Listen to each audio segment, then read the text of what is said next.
Добар ден. Министерството за култура напиша долго соопштение и вообичаено кога нема аргументи, истото е полно со навреди и напади.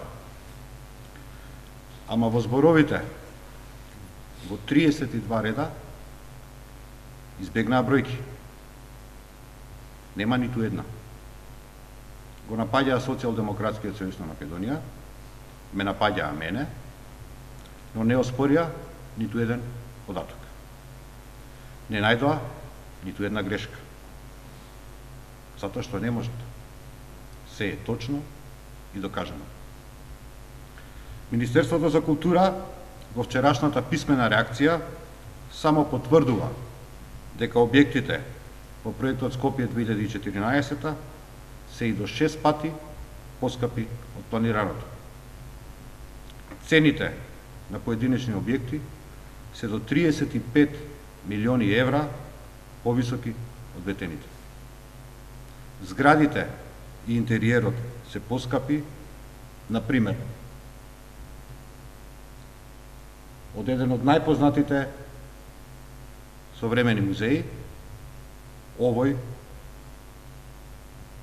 музеот Гугенхаим во Билбао, прогласен за можеби најважното современо дело во архитектурата, објект кој што во првите 3 години и донесе на локалната економија околу 500 милиони евра. Зошто е така? Зошто Министерството за култура не одговори? Како се случи музеот на ВМРО да биде 15 милиони евра поскап од најавените 4,5 милиони евра? Еве една причина. Повеќе од половината од оваа разлика, над 8 милиони евра, се потрошени на договори во 4 очи. Повеќе од половината. Од вкупно 150 склучени договори, дури 130 се договори склучени во 4 очи.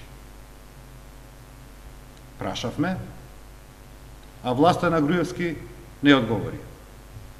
Зошто стариот театар е дури 6 пати поскап од најавеното?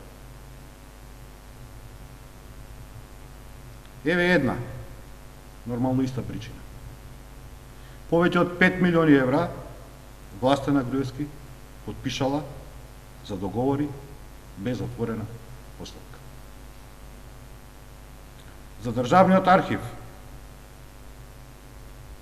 власта на Груевски потрошила над 30 милиони евра за договори без отворена постапка. Нема објект од Скопје 2014 за кој што нема анекс. Од сите достапни договори, според официјалните документи, дури над 60% од договорите се без отворена постапка. Од достапните над 800 договори, само 276 се со отворена постапка. Значи, договор во 4 очи завршува со 4 пати повисока цена од планираната. Што повеќе договори во 4 очи, толку повисока цена.